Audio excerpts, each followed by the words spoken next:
啊，若讲到蔡总统的从政之路，会当讲是白手起家。伊是学者来出身，担任前总统李登辉的智库，然后入阁，了后经历选战失败，做民进党的党主席。2016年，将做台湾头一个女总统。伊的个性低调冷静，伊的打实甲毅力，嘛将做伊迈向连任之路的重要资产。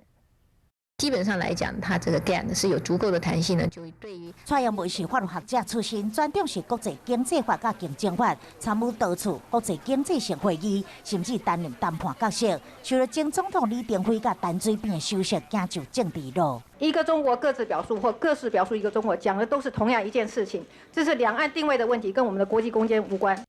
蔡英文做过陆委会主委、无文区立委加行政院副院长。2008年，民进党面对陈水扁弊案，总统选举惨败，党中央也阁负责2亿外，党工薪水发袂出来。蔡英文伫这上艰难的时刻接任党主席。于谨以至诚，郑重宣誓就任民主党。 伫2012年总统大选，霹雳炮出征，对上国民党的马英九落败，蔡英文辞掉党主席，加入民间对零开始，却是嘛累积更较多民众的支持。2016年当选，加做台湾第一位女总统。我曾经说过，我拼了命也要把各位的泪水转换成笑容。各位，我们都做到了。 伫一路对征战的幕僚眼中，伊是什么款的一位老板呢？不怒而威，你可能上次答应他的事情，他下次开会他就验收你这样，那你千万不要等到蔡总统他亲自来问你这件事情。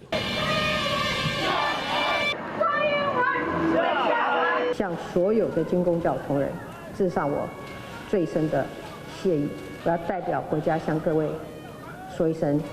抱歉，冷静意志坚定是蔡英文的人格特质。我们是大学同班同学，我们在打篮球的时候都喜欢把球传给他，因为他，在紧张的时候他都可以很镇静的射篮得分。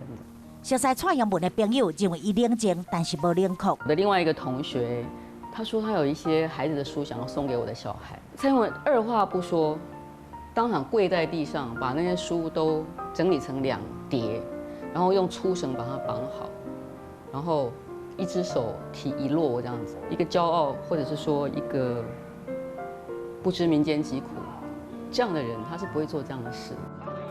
深化民主，团结台湾人，这是伊努力的目标，但是敢会当实现呢？